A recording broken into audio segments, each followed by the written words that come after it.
In this week's well-known and well-balanced podcast about the English language, you'll learn how to use compound adjectives from your easygoing and good-tempered hosts, Reza and Craig.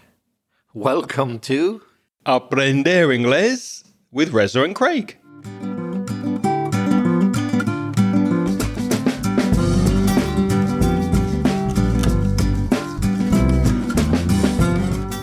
Hi, I'm Reza.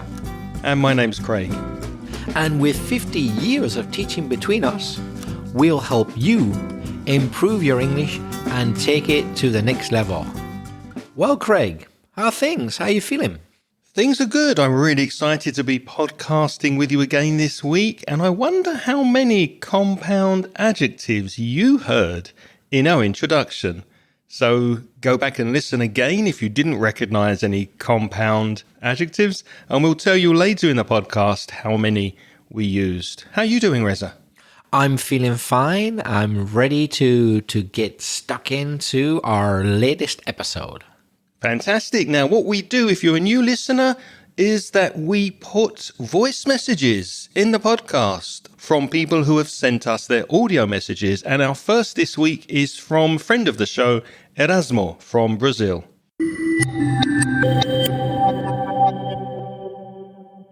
Hello, Greg. How are you, my friend? It is a pleasure to send you a voice message. By the way, I'd like to suggest you to prepare a podcast to talk about compound adjectives, such as absent-minded, bad-tempered, big-headed, easygoing, good-tempered, laid-back, narrow-minded, open-minded, self-centered, strong-willed, tight-fisted, two-faced, well-balanced, well-behaved, and so on. I thank you a lot.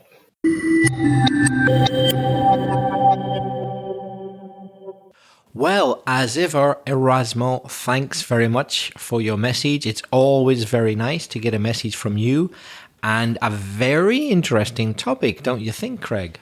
Yes, we have spoken about compound nouns on the podcast before, but not compound adjectives. Now, if you're interested in compound nouns, maybe comparing the difference between adjectives and nouns when they are compounded, go back to episode 138. That's inglespodcast.com/138.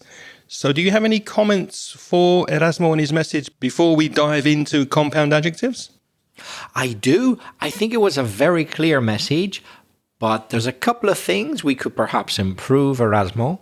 You said, like so many non-native speakers of English, you said, here were your words, I suggest you to prepare, and then you said, I don't know exactly something about the compound adjectives, but the bit that interests me is the grammar. Suggest you to prepare. There's no to there. That's a typical mistake. I suggest you prepare. No to. Suggest isn't followed by the infinitive. It's just followed by a verb in the present form. I suggest you prepare. No to. And one small pronunciation correction when you gave the suggestion of the compound adjective well-behaved. I think you said well-behaved. So there's no extra syllable with that ed ending after the V sound. So it's just well-behaved. Well-behaved. But can I say, apart from that one thing Craig has mentioned, your pronunciation was excellent, really good. And in general, Erasmo, your English has really, really improved. I remember the first one or two messages you sent a while ago now, going back maybe a couple of years before you went to the UK that time. Your English has really, really improved. So congratulations on that. So adjectives, what is Reza? So Reza. Good question. I don't know the answer myself. Let me try that one again. So Reza, what is a compound adjective? Well, I guess all the listeners know what an adjective is, but let me just double check. An adjective is a word which can describe a person or a thing or an idea. It's a word to describe. Okay, so a compound adjective is when in fact you combine two words together. As we did in the introduction, we said well balanced. So we had the word well and the word balanced, well balanced, to make one new word, well balanced. Another example would be well known. That's famous or recognized by many people. Or self-confident, having confidence in people. So take well and known, put them together, you got well known. Take self and confident, put them together, and now you got self-confident. So there are two words, but we're combining them to make one new word.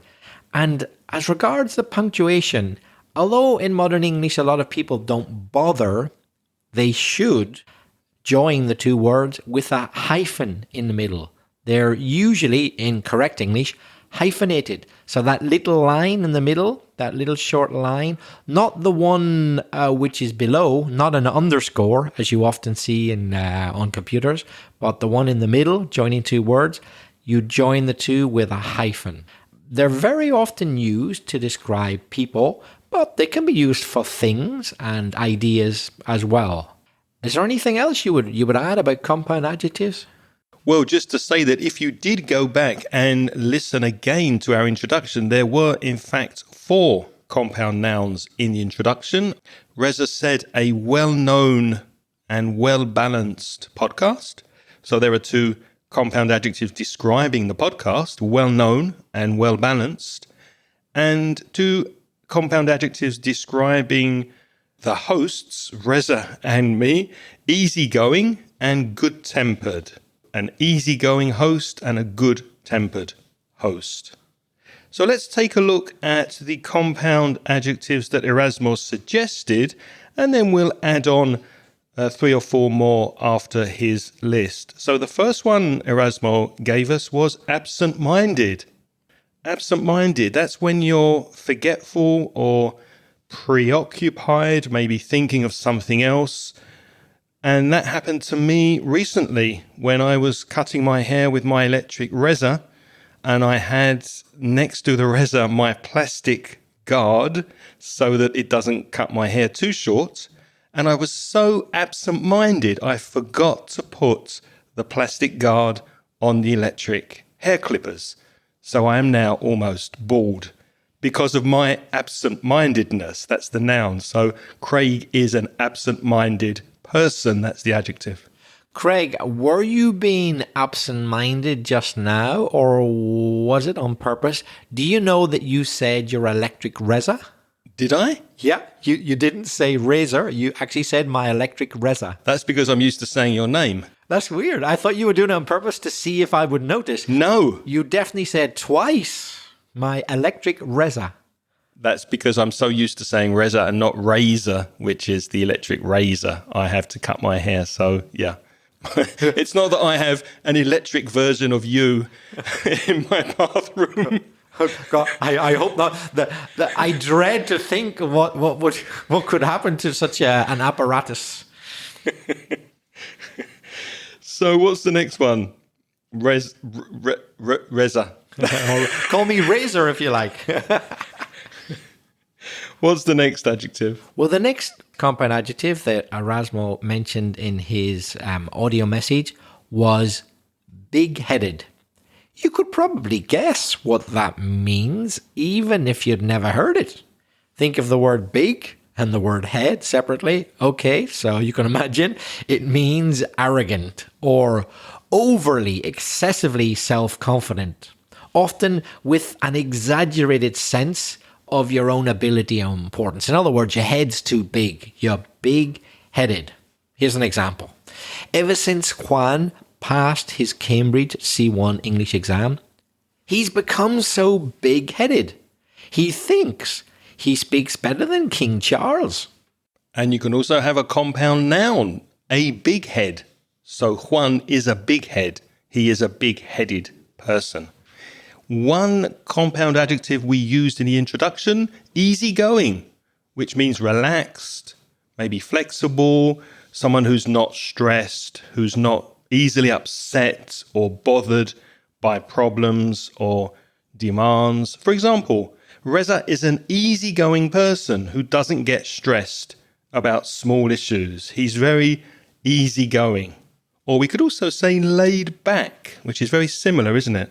Yes, laid back is relaxed, calm, not easily agitated. You've got a carefree attitude. For example, the atmosphere at the beach in Valencia is very laid back in the summer. It's perfect for a stress-free holiday. Oh, I added another compound adjective to the definition. If there's no stress in something, it's stress-free. So a person can be laid back, or a thing like the atmosphere on Valencia's beach can be laid back. And another compound adjective we used in the introduction was good-tempered. Good-tempered, which is a pleasant person who is often in a good mood. They're very easy to get along with. And I described us as being good-tempered hosts. Another example, despite the stressful situation, the teacher remained good-tempered and patient with everyone. Reza, what's the opposite of good-tempered? Well, I guess no one will be surprised to hear that the opposite of good-tempered is bad-tempered. And that means irritable and easily angered, not easy to get along with. Here's an example. Don't disturb Amparo. Amparo must be from Valencia, by the way. Many women are called Amparo here. Don't disturb Amparo when she's feeling irritable, as she's bad-tempered and might snap at you. To snap at someone is to suddenly lose your temper and become angry. So because Amparo is bad-tempered, you better be careful with her, particularly if she's feeling irritable. She might snap at you because she's bad-tempered. Is that true, Amparo from Valencia? Are you bad-tempered? The next one is narrow-minded, which tends to be associated with people of a certain age. Maybe the older generation might not be so open to new ideas, especially when it comes to sex or equality or race. So a narrow-minded person can be quite prejudiced, and they have a limited perspective on things, maybe a little intolerant of new ideas and unwilling to consider alternative viewpoints. So they have their views, they have their way of thinking, their ideas, and they're not very flexible.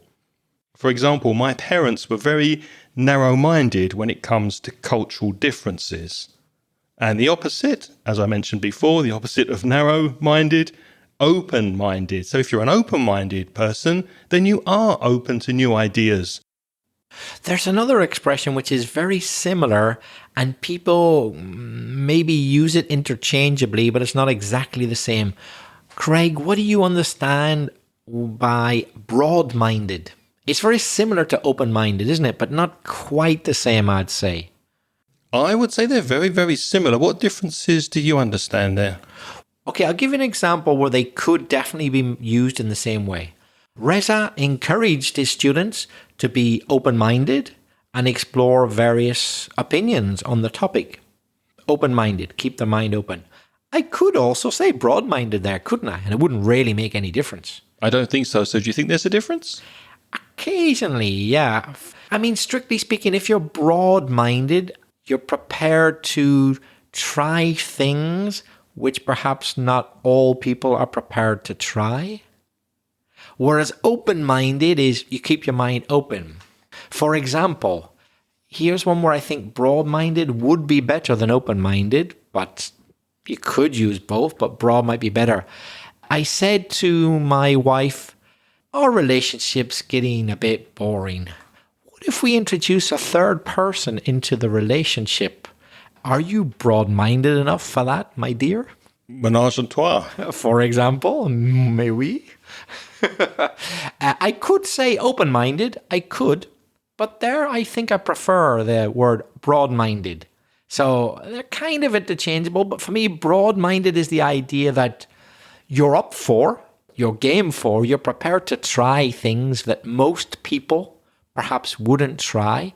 Whereas open-minded is kind of that, but it's more like be ready for new things that you don't know about.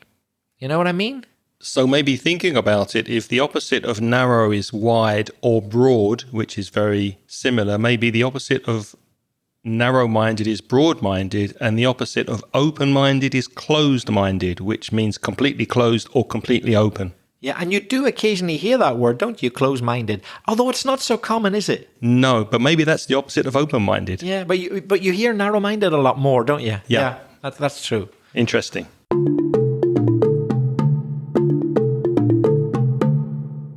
And speaking of being open-minded, how open-minded are you about improving your English speaking skills? Would you like to feel more fluent and confident in conversations? Then why don't you join our English conversation course where you can practice with me and a small group of lovely learners. The course covers a wide range of interesting topics and it's designed to help you express yourself better, learn from feedback and have fun. How does it work? Well, we meet on Zoom, we have topical conversations, role plays, debates and presentations. Lots of activities that will help you expand your vocabulary and boost your confidence. So if this sounds interesting to you, to find out more, send me an email to Craig, Craig, @inglespodcast.com and take the first steps to being more fluent and effective in English. Thanks for listening. Now let's get back to the podcast.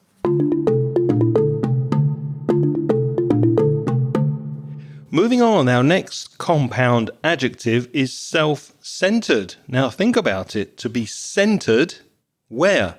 On you, on yourself. So a self-centered person is excessively focused on themselves and they have little regard. They don't think about other people's feelings or other people's needs. For example, when I was younger, my self-centered behavior made it difficult for me to maintain meaningful relationships. I only thought about myself and I never thought about my partner. So my relationships were very self-centered on me. Is that true, Craig, or is it just an example you've made up to teach the word? That's pretty true. Oh no, don't feel ashamed, because I would say exactly the same for me. I think on the whole, younger people, I honestly believe this, are generally a bit more self-centered than older people. There are exceptions. No, I agree. I think as we grow older, we do get more considerate of other people, sometimes. And what about this, while we're on the topic? It's often said that basically, on the whole, although there may be exceptions, men are more self-centered than women. What do you think? Yeah, that's probably true. I'd agree with that. On the whole, yeah, if we had to generalize. But if you think about it, it's women who have babies, they grow families, they tend to be the center of the family, they nurture the children. It kind of makes sense that they have more of a sharing, not self-centered personality and character. You think it's kind of basically just human nature that women are going to be less self-centered than men? I think so.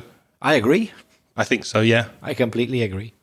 One thing that men and women can both be is strong-willed. Strong-willed. You may have heard of willpower, W-I-L, willpower. And if you're strong-willed, you have a lot of it because you're very determined and you're very firm, very sure in your decisions, in your actions, in what you do, especially when you're facing opposition or challenges from other people or from other situations. For example, despite facing numerous obstacles, Jane's strong-willed nature helped her to achieve her goals. Would you describe yourself, Reza, as a strong-willed person? Good question. As regards certain things, yes. As regards, for example, living a healthy life, going on diets, losing weight, no, I should be more strong-willed. But in some respects, I'm fairly strong-willed, I think.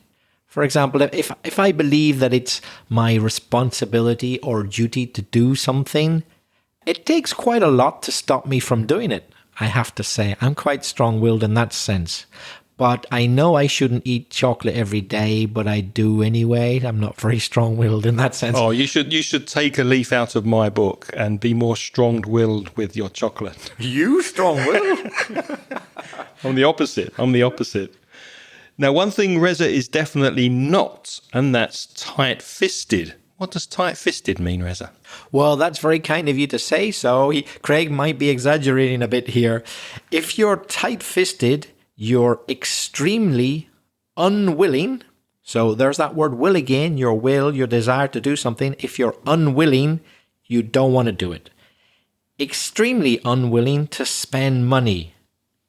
In other words, excessively stingy, S-T-I-N-G-Y, or miserly, M-I-S-E-R-L-Y. There are other adjectives which mean tight-fisted. So let me explain it physically and you'll get the idea. Your fist is when you take your hand and you close all the fingers, you bend them inwards, that's when you've got your fist. Like a boxer. Like a boxer, he needs to form a fist before he punches someone.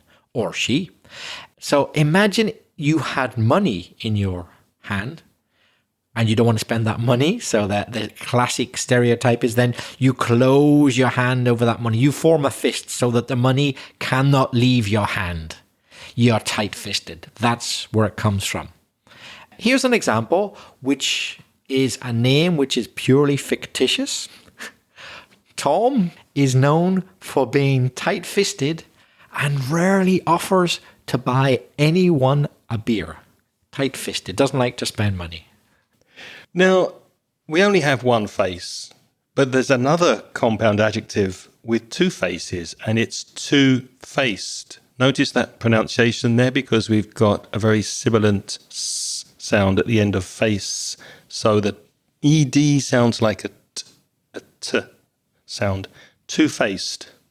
If you are two-faced, you are insincere. That's the opposite of sincere. Not sincere is insincere, and deceitful. So you kind of show one face or one side of your personality to someone, and you hide your other face because your intentions are conflicting. They're not pure. They're not honest. Can you think of an example? What about this? Beware of Alex. He appears friendly, but is often two-faced, spreading rumors behind people's backs. So he has two faces.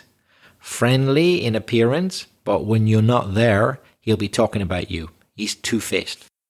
Well-behaved is another compound adjective for Erasmo's list. If you're well-behaved, you can probably guess, then you behave very well in a polite way, in a respectful way, a very disciplined way, so you don't cause any trouble, you don't cause any disruptions.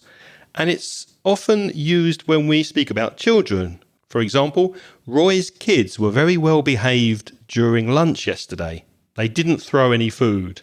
In general, Reza, do you think Spanish children are well behaved? They're not bad. They're not bad, although they can be a bit noisy compared to, let's say British kids. They're a bit noisier here, but they behave fairly well, particularly when they get older. I mean, I know it doesn't happen often, but there is more chance. I shouldn't be laughing because it's not funny. There's more chance that a British kid of 17 years old stabs you in London than in Valencia. And that's not very well behaved, is it? No. So when it comes to very serious misbehavior, I think that Spanish young people are better behaved. What do you think? I agree. I think, generally speaking, they are a little bit noisier. I remember my dad always said to me, Craig, little boys should be seen and not heard. You're laughing, I can see. Yeah, I heard the same. You heard the same from thing. More from my mum, yeah. Yeah, little boys should be seen and not heard. So I was taught at a very young age not only to be well behaved, but to be very quiet. And I don't think that's necessarily the case here. Obviously, the opposite of well behaved is badly behaved. So that's another compound adjective. One we mentioned in our introduction was well balanced. If you're well balanced, you're mentally and emotionally stable. You've got a sense of proportion and poise. Poise. Poise is knowing how to present yourself, knowing how to handle things. So if you got good poise, you're good at handling situations.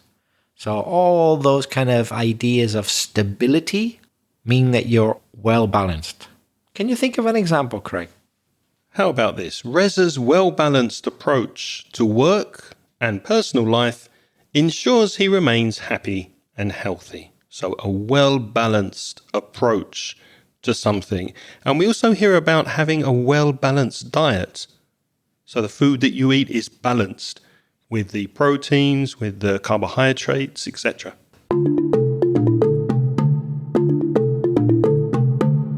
Okay, I think that is all that was on the list that Erasmo mentioned in his presentation. Am I right? Are those all the words that Erasmo listed? I think so. And thanks again, Erasmo, for your suggestion for this week's podcast. But let's throw in a few more common compound adjectives that you may come across.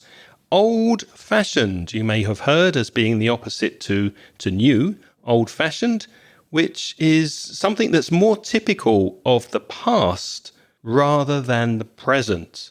For example, he likes an old-fashioned paper diary rather than using a digital calendar. Actually, I use both, but I think Reza is old school. I think you use an old-fashioned pen and paper solution for your scheduling, don't you? Yes, for my diary. But I mean, I'm not prehistoric, guys. I do send emails, I use WhatsApp and all that. But just when it comes to planning ahead, planning my life, I like to write on paper. I remember that better. And I like the idea of not having to turn on any electronic device to find out what I'm doing. It's simply for that reason. Me too. Yeah, it's very tactile, isn't it? When you're touching a pen and writing on paper, there's something that connects to the brain. Having said that, some devices are very user-friendly. There's another compound adjective, user-friendly. Put them together with a hyphen in the middle, user-friendly.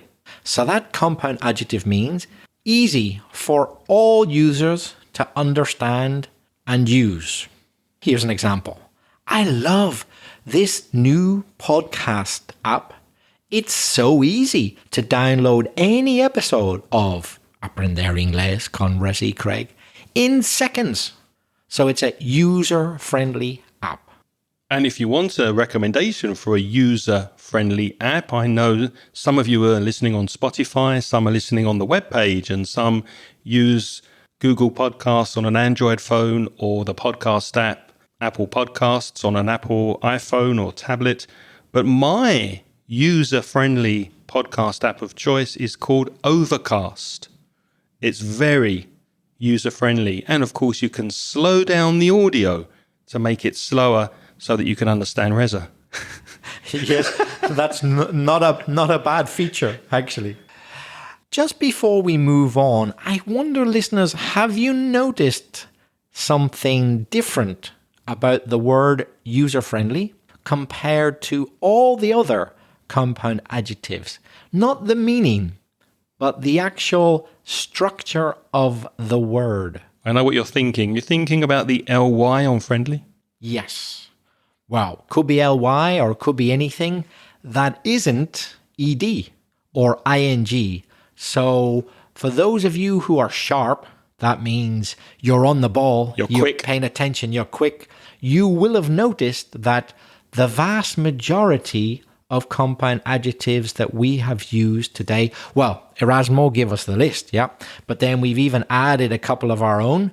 They've been a word like old plus another word which was a past participle, fashioned, old-fashioned, or well plus behaved.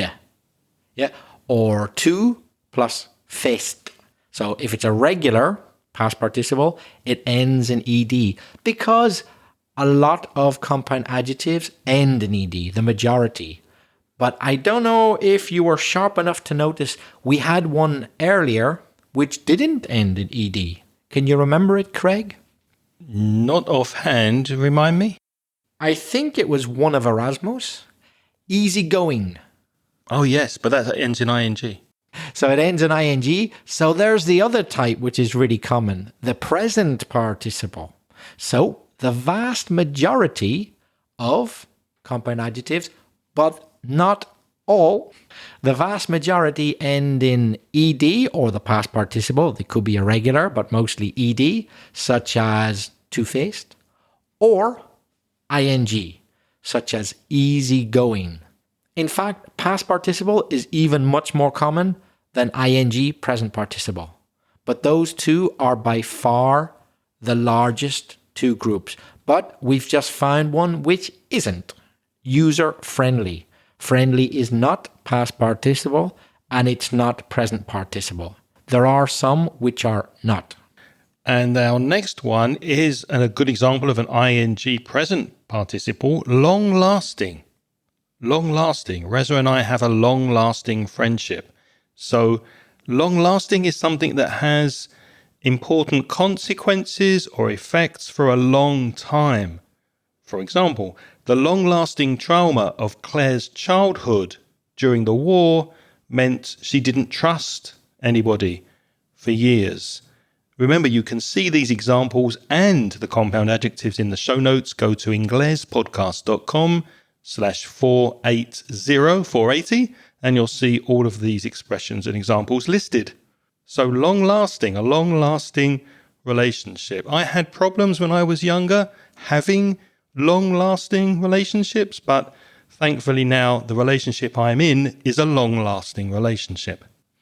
Now, Craig and I couldn't do a list of compound adjectives, I think, without adding the next one. Middle-aged, because that describes us.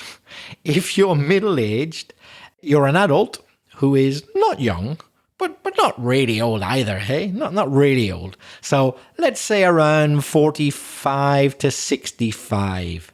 These days, I suppose if we went back in time, it would be a lot younger because people died earlier. It's funny you said that because when I read, you put this example in the notes before we met today, and when I saw middle-aged, 45 to 65, no, it's not 65. So I Googled it. And then I saw that you had probably Googled it as well because I got the same results, 45 to 65. I would have guessed maybe 40 to 55. And then when you get 60 plus, that's old age. But obviously we're living longer. So it's probably been adjusted with our life expectancy. It's funny you should say that. I didn't Google it. Really? Okay. I just thought 45 to 65, but I'm pleased that Mr. Google agrees with me. Yeah. But had you asked me 20 years ago, I would have said 40 to 60 or 40 to 55. Exactly. So my perspective of what's middle-aged has changed just like most people's. And I bet if you'd asked somebody 300 years ago, they would have said about 35 to 50, I reckon. Yeah. Because they would have expected to be dead by 65, 70. That's how life has changed. But I do think that nowadays it is about 45 to 65. I think you can get off, that means escape, by calling yourself young, just about if you're 40, you're chancing your luck a bit, but you can get off with it. But at 45, nah, you're definitely not young. Craig and I are not young. We have to admit we are middle-aged. And that's a very useful adjective when you're describing somebody because you can call somebody a young man, a young woman, an elderly person, or middle-aged. For example, our maths teacher was a friendly, middle-aged, slightly bald man, not far off retirement age. And the expression not far off means getting very close to. Craig, would you describe yourself as kind-hearted? Sometimes. I wouldn't say I was always kind-hearted. It depends. I think sometimes, I try to be. I would describe you as a kind-hearted soul. Ooh, I think you're being too generous, but I was definitely going to say that I, for sure, would call you a kind-hearted person. Well, thank you. As you can guess, it does what it says on the tin. It's a person with a kind heart. In other words... What does that mean? It does what it says on the tin. If it does what it says on the tin, imagine a tin with a product inside. Could be, let's say, paint.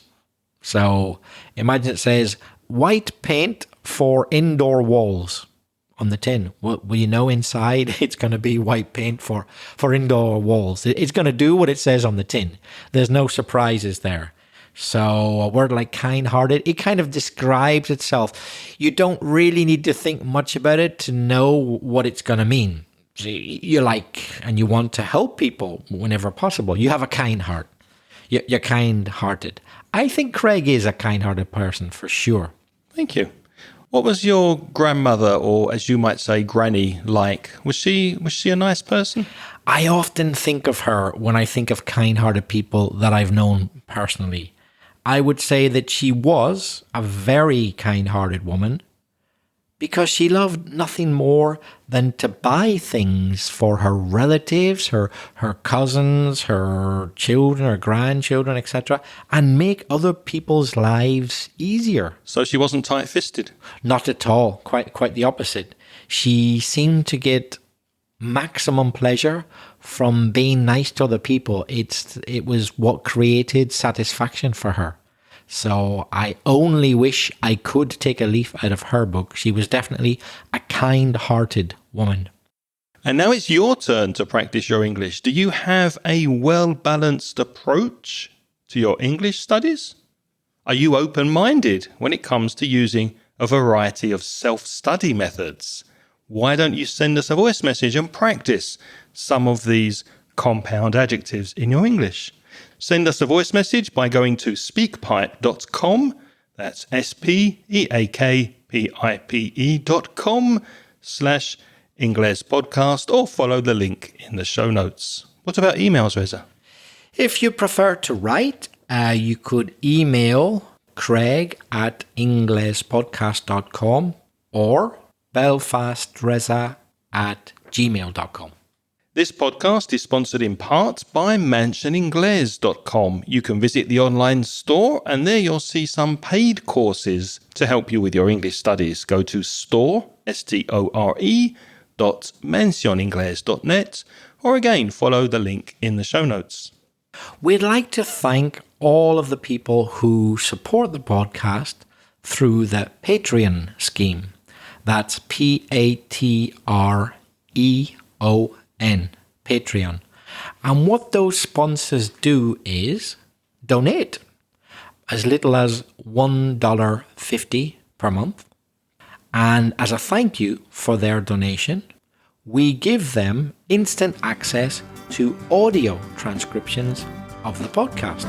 So if you're a kind-hearted person and you'd like to help us, why not have a look at the link in the show notes, patreon.com/Ingles podcast, and sign up to be a sponsor.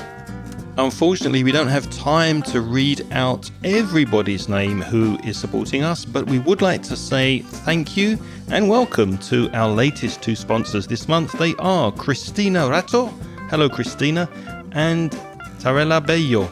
Thank you both, and to everybody who's supporting us on Patreon. Craig, what have we got in next week's episode? Next week, we're talking about success and all aspects of success. What is it? And what are some ways of achieving success? And what does it mean to you? And what does it mean to Reza and I? We'll talk about that next week. Until then, thank you for listening this week. It's goodbye from me. And it's bye-bye from me. The music in this podcast is by Pitts. The track is called See You Later.